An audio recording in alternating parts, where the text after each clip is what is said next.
Merci chère madame, merci madame la présidente. Désolé, ça m'a pris pas mal de temps pour un petit peu les différents titres, mais surtout un néphrologue à l'hôpital militaire. Mon topo, ça va être surtout sur un petit peu la maladie rénale et la prise en charge.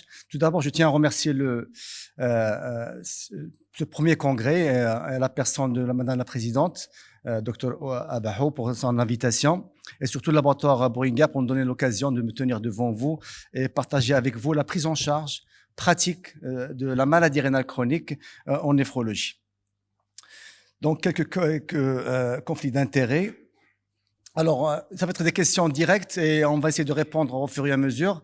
Alors, un patient de 62 ans qui est diabétique de type 2, hypertendu, qui a un DFG à 35 ml par minute, une albuminurie à 400 mg par gramme et une tension à 13,7. Il prend de l'aspirine, la Torva, amlodipine, linagliptine et ramipride. À votre avis, quel est votre prochain traitement que vous allez commencer?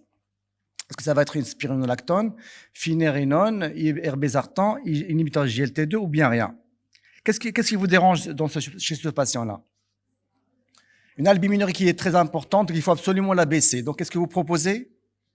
Bravo, Alikom. Donc, inhibiteur GLT2, c'est ce qui vient en deuxième. Dès que vous mettez un patient sur bloqueur du système, et surtout, il faut aller jusqu'aux doses maximales. Si vous avez bien vu qu'on l'a mis sur Ramipril 10 mg, il faut aller jusqu'aux doses maximales après un mois. Et c'est à ce moment-là, si on n'a pas de réponse, c'est là, il faut intervenir par un deuxième médicament.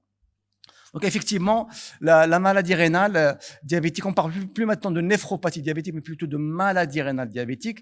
C'est la première complication qu'on a. C'est la première cause de mise en dialyse au Maroc. C'est 35% de patients qui sont en dialyse au Maroc qui sont diabétiques. Et en plus, on a de fortes mortalités cardiovasculaires. D'où l'intérêt, bien sûr, de son dépistage et de sa prévention. Alors, il faut savoir que pas mal de facteurs de risque on a de progression de la maladie rénale. Vous avez l'âge, vous avez le sexe masculin, tout le reste. Mais ce qui vient en tête en néphrologie, c'est la protéinurie. Plus vous avez un patient protéinurique qui a une insuffisance rénale, plus il va progresser dans sa maladie rénale. Et aussi, ça vient aussi l'excès du poids. Maintenant, si vous avez un petit peu un patient qui est insuffisant rénal, qui soit diabétique ou pas, il y a des profils de patients. Vous avez des patients qui vont progresser plus rapidement, d'autres pas. Donc, ce qui ressort comme facteur de progression important, vous avez le niveau de pression artérielle qui est logique. Vous avez surtout le degré de la protéinurie. Plus la protéinurie est importante, plus il va progresser sa maladie rénale chronique. Bien sûr, plus on a un DFG bas au début, plus il va progresser. Et bien sûr, le diabète en tête comme facteur de progression de la maladie rénale. Pourquoi en fait cette protéinurie, lorsqu'elle est importante, elle progresse la néphropathie?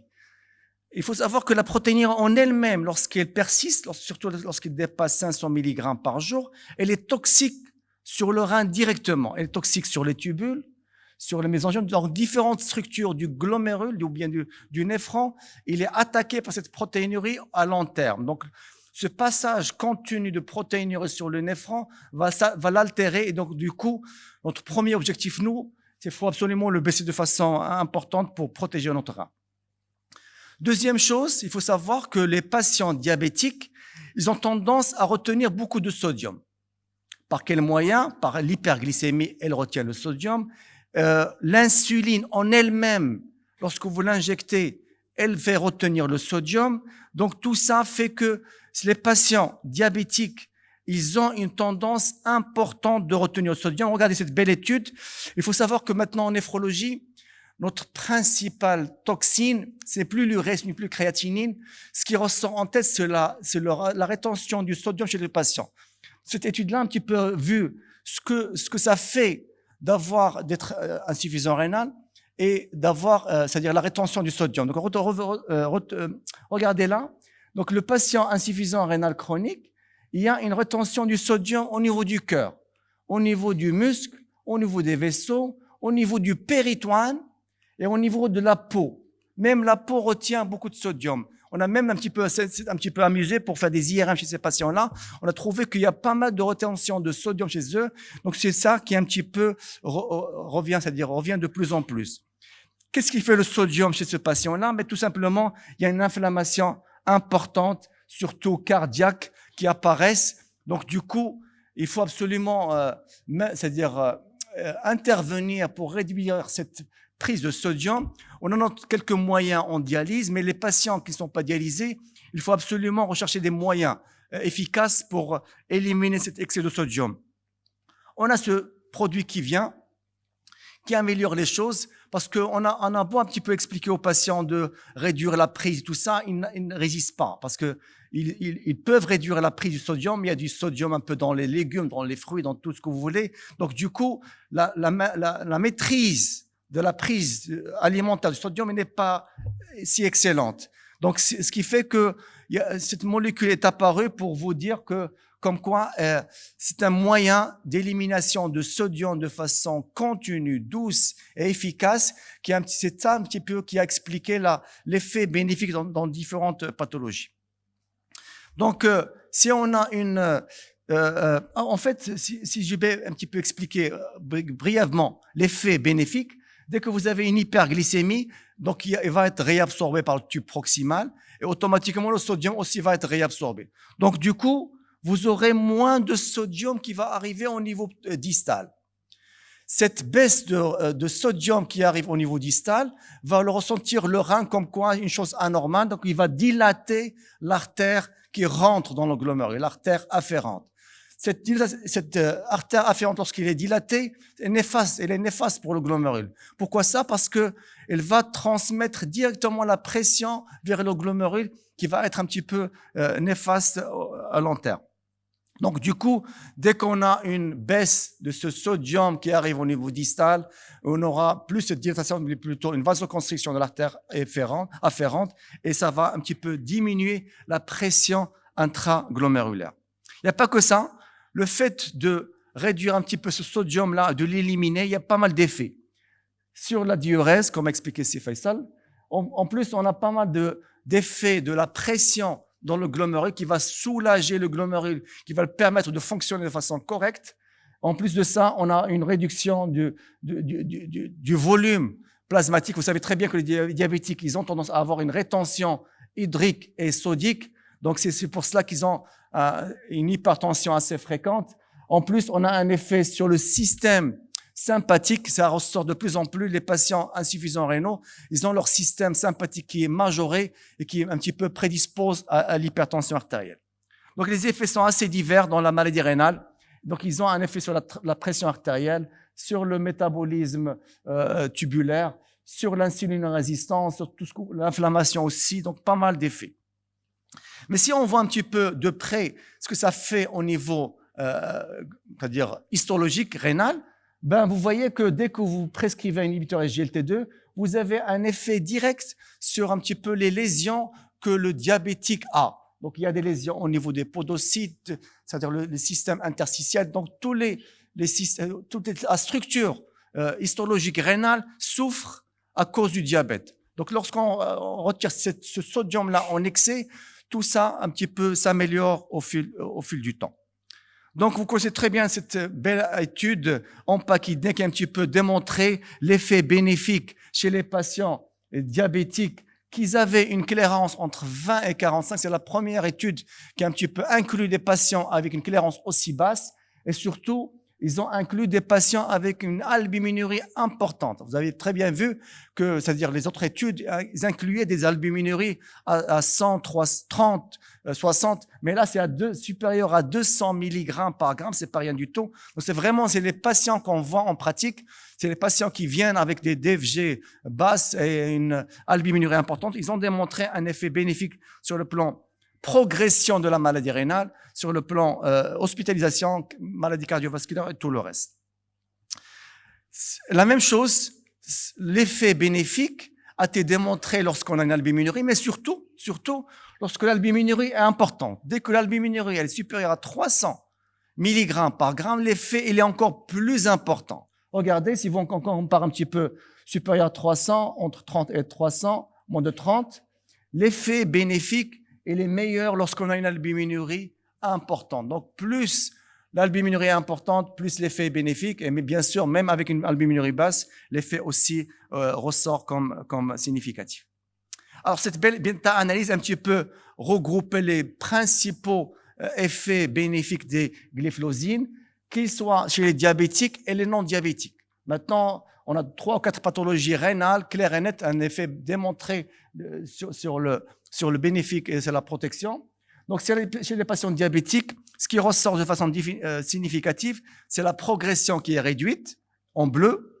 Aussi, la mortalité, c'est-à-dire le fait d'avoir une insuffisance rénale aiguë en orange. Et en vert, c'est la protection cardiovasculaire. Les petits bleus et les petits violets, là, c'est les effets secondaires. Donc, vous avez la cytocétose et les amputations. Mais si vous remarquez, vous comparez les patients diabétiques, les non-diabétiques, ils n'avaient pas ces complications-là. Donc, du coup, c'est un petit peu à prendre entre parenthèses, parce que ces patients-là diabétiques ont déjà c'est-à-dire une mortalité ou bien des événements cardiovasculaires qui prédisposent à avoir ces effets secondaires. Donc, toujours notre patient, en pratique, il a fait une poussée cardiaque, d'insuffisance cardiaque gauche sévère sur pneumopathie. Son cardiologue lui a prescrit systématiquement, vous savez très bien, cardiologue, dès qu'ils font une poussée cardiaque, il y a 4 anti-traitements qui ressortent, une ordonnance de sortie, spironolactone, sacubitril avec valsartan, empagliflozine. Et le bilan de contrôle a un petit peu démontré que le DFG est passé de 35 à 22 en quelques semaines, quelques jours, avec une calémie à 5,5. Qu'est-ce que vous faites? Est-ce que vous arrêtez le sacubitril, spironolactone, l'empagliflozine, ou bien donnez quelques salades pour baisser le potassium? À votre avis, quels sont un petit peu les facteurs qui peuvent aggraver de façon brutale une insuffisance rénale, on va dire? Sacubitril, le valsartan, ça aggrave ou pas? Oui. Spironolactone, hypercalémie, oui. Donc effectivement, il faut un petit peu arrêter c'est ce qu'on fait en pratique. Dès qu'on a une aggravation brutale, on essaie d'arrêter les choses qui agissent directement, de rétablir un petit peu les choses, parce que ce que font les cardiologues, c'est de sortir avec une ordonnance d'emblée. Ce qu'on leur conseille, c'est de commencer un par un pour un petit peu améliorer la tolérance chez ces patients-là. Parce que vous avez un patient de 75 ans avec lequel vous bloquez tous les systèmes, automatiquement, il va aggraver la fonction rénale. Donc, du coup, il va venir chez les néphrologues et arrêter tout. Donc, autant un petit peu prescrire un par un pour meilleure tolérance. On ne va pas dire non pour l'un ou l'autre, mais il faut aller progressivement. Donc, j'ai mis comme quoi les inhibiteurs SGLT2, c'est pas la peine de les arrêter. Tout simplement, pourquoi? Parce que cette très belle étude canadienne qui a inclus pas mal de patients, presque 4000 dans chaque 2 études en fait, 4000 dans chaque étude, ils ont démontré que le fait de comparer les inhibiteurs SGLT2 par rapport aux autres antidiabétiques n'a pas montré les inhibiteurs SGLT2 ne donneraient pas de poussée d'insuffisance rénale aiguë. Donc regardez là, donc c'est-à-dire tout c'est-à-dire l'intervalle il est entre 1, donc du coup pas d'effet ou bien pas de risque d'avoir une IRA, quel que soit, c'est-à-dire au début ou bien à 30 jours ou bien à 90 jours de la prescription du médicament. Alors, ce patient-là, on a un petit peu corrigé les choses, on a un petit peu rétabli après son épisode, la fonction rénale de base est revenue à sa valeur d'après. Par contre, c'est-à-dire après 2-3 ans, le DFG a commencé à baisser. Ils arrivaient à 20 millilitres par minute, alors qu'il est asymptomatique. Que faire? Est-ce qu'il faut arrêter les bloqueurs de système? Est-ce qu'il faut arrêter les glufosines, arrêter les diurétiques ou ne rien changer? Il a baissé. DFG, c'est-à-dire pas baissé, c'est-à-dire il a progressivement baissé à 20 millilitres. Qu'est-ce qu'on fait? Alors, il faut rien changer parce qu'en fait, comme a dit si Mehdi, il a dit que dans les recommandations, il faut continuer un produit qui marche bien parce que les poussées d'insuffisance cardiaque, on les vu, c'est-à-dire on les voit assez souvent. Il faut un petit peu trouver un équilibre. Dès que vous arrêtez, bien vous rompez un petit peu cet équilibre-là, il décompense. Donc, si on a un patient qui n'a pas d'effet secondaire sous les traitements, qui n'a pas un petit peu perturbé son métabolisme, qui est un petit peu équilibré sur le plan diabétique et pas d'effet secondaire, c'est pas la peine d'arrêter. Et croyez-moi, on aura des études comme quoi on en prescrira les inhibiteurs SGLT2 même chez les patients dialysés dans peu de temps. Comme ça a été le cas dans les bloqueurs du système. Au début, ils disaient moins de 30 ans. Maintenant, sûrement, on aura des études qui vont démontrer l'effet bénéfique des SGLT2, même à une clairance à 15 ou moins. Donc, il ne faut pas arrêter lorsque vous avez une progression, c'est-à-dire une dégradation progressive de la fonction rénale, parce que comme ça a été démontré, c'est-à-dire le fait d'avoir une stabilisation du patient, c'est ce qu'on cherche en fait. Même si c'est-à-dire, faut pas qu'il y ait une progression rapide. Il faudrait que la progression soit, c'est-à-dire modérée. S'il avait 35 en 2020, il a 20 millilitres par millilitre en 2024. En 4 ans, il a perdu 5 ou 10 points. C'est logique, c'est raisonnable. Mais si là, en 3 mois, il passe de 35 à 20, c'est pas normal. Alors, en conclusion, il faut savoir que le mécanisme à l'origine de la réduction de néphropathie diabétique, elle est multifactorielle. C'est pas que le diabète. Pourquoi ça? Parce que la durée des études, elle était courte. Donc, c'est pas le fait d'équilibrer le diabète qui a donné un effet bénéfique. C'est vraiment cette natriurèse continue, c'est ça un petit peu qui a amélioré les choses. Et il a un effet rénovasculaire, un effet rénovasculaire direct. Les inhibiteurs SGLT2, ils ont cet effet natriurétique. Par ce moyen-là, ils réduisent la pression intraglomérulaire, donc du coup, le rein va fonctionner correctement. Cette néphroprotection est indépendante de la baisse de la pression artérielle. Et les inhibiteurs SGLT2, en termes d'études, doivent être considérés comme en deuxième classe, induisant la néphroprotection après les bloqueurs du système en rénine-angiotensine.